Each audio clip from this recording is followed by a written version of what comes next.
दोस्तों नमस्कार, मेरा नाम है अनूप आकाश वर्मा और आप देख रहे हैं द रिपोर्टर हिंदी। उत्तर प्रदेश विधानसभा चुनाव 2027 के संदर्भ में आजाद समाज पार्टी के प्रमुख चंद्रशेखर आजाद के लिए नगीना सुरक्षित और हस्तिनापुर सुरक्षित दो बेहद रणनीतिक विधानसभा सीटें मानी जा रही हैं, क्योंकि दोनों ही सीटों का सामाजिक और जातीय समीकरण दलित मुस्लिम एकता की राजनीति के लिए अनुकूल माना जाता है। आज के इस वीडियो में हम ये समझने की कोशिश करेंगे कि विधानसभा चुनाव 2027 के रण में उतर रहे नगीना से सांसद चंद्रशेखर आजाद के लिए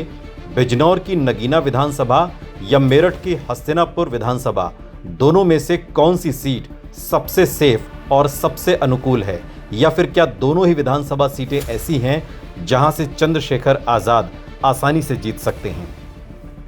नगीना विधानसभा सीट जो बिजनौर जिले में आती है, अनुसूचित जाति मतदाताओं की हिस्सेदारी यहां लगभग 21 से 24% के आसपास मानी जाती है, जिसमें जाटव समुदाय निर्णायक भूमिका में है, जो परंपरागत रूप से बहुजन राजनीति का कोर वोटर रहा है और अब धीरे धीरे चंद्रशेखर आजाद की ओर शिफ्ट होता हुआ दिखाई देता है। वहीं मुस्लिम मतदाता यहां 38 से 42% तक माने जाते हैं, जो इस सीट को पूरी तरह से दलित मुस्लिम कॉम्बिनेशन वाली हाई पोटेंशियल सीट बना देते हैं। इसके अलावा गुर्जर, जाट और अन्य ओबीसी समुदायों की भी 20 से 25% की हिस्सेदारी है, लेकिन चुनावी परिणाम अक्सर दलित मुस्लिम एकजुटता पर निर्भर करता है। 2022 के चुनाव में यहां समाजवादी पार्टी और बीएसपी के बीच वोट बंटवारे का फायदा बीजेपी को मिला था, लेकिन अगर आजाद समाज पार्टी मुस्लिम वोट को एआईएमआईएम या समाजवादी पार्टी से अलग खींचने में सफल होती है और जाटव वोट बैंक को कंसोलिडेट कर लेती है, तो नगीना सीट चंद्रशेखर आजाद के लिए सबसे मजबूत दावेदारी वाली सीट बन सकती है। दूसरी ओर हस्तिनापुर विधानसभा सीट जो मेरठ जिले में आती है, वहां भी एससी वोट लगभग 22 से 25% के आसपास है, जिसमें जाटव के अलावा वाल्मीकि और पासी समुदाय भी शामिल है, जबकि मुस्लिम मतदाता यहां 30 से 33% के आसपास हैं, जो नगीना की तुलना में थोड़ा कम है, लेकिन फिर भी निर्णायक भूमिका निभा सकते हैं। इसके अलावा यहां जाट 10 से 12%,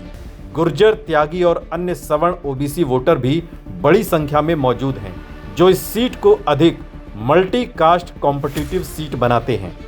हस्तिनापुर में बीजेपी का संगठन अपेक्षाकृत मजबूत रहा है और जाट सवर्ण वोट का ध्रुवीकरण अक्सर बीजेपी के पक्ष में जाता है, इसलिए यहां जीत का रास्ता नगीना की तुलना में थोड़ा कठिन माना जाएगा। हालांकि अगर चंद्रशेखर आजाद भीम आर्मी नेटवर्क और युवाओं के बीच अपनी लोकप्रियता को जाटव प्लस मुस्लिम प्लस कुछ ओबीसी वोट में बदलने में सफल होते हैं, तो ये सीट भी उनके लिए जीतने योग्य बहुत आसानी से बन जाएगी। दोनों सीटों की तुलना करें तो नगीना सीट अधिक स्ट्रेट फाइट और आजाद समाज पार्टी के लिए नेचुरल ग्राउंड लगती है, जबकि हस्तिनापुर में उन्हें ज़्यादा मेहनत और ज़्यादा व्यापक सामाजिक समीकरण बनाना पड़ेगा। जहां तक सवाल है क्या चंद्रशेखर आजाद दोनों सीटें जीत सकते हैं, तो सैद्धांतिक रूप से ये संभव है, क्योंकि दोनों सीटों पर उनका व्यक्तिगत प्रभाव और दलित युवाओं में पकड़ तेजी से बढ़ रही है। लेकिन व्यावहारिक राजनीति में ये इस बात पर निर्भर करेगा कि क्या वो मुस्लिम वोटों का पर्याप्त ट्रांसफर सुनिश्चित कर पाते हैं, और क्या समाजवादी पार्टी या बीएसपी के साथ कोई अप्रत्यक्ष समझ या वोट ट्रांसफर की स्थिति बनती है। अगर समाजवादी पार्टी का समर्थन या एक टैक्टिक अंडरस्टैंडिंग मिलती है, तो नगीना में उनकी जीत की संभावना 60 से 70% तक हो सकती है और हस्तिनापुर में 45 से 55% तक पहुंच सकती है। लेकिन अगर विपक्षी वोट बढ़ता है तो दोनों सीटों पर जीत मुश्किल भी हो सकती है। कुल मिलाकर निष्कर्ष यही है कि नगीना सीट चंद्रशेखर आजाद के लिए सबसे सुरक्षित और पहली पसंद वाली सीट हो सकती है, जबकि हस्तिनापुर एक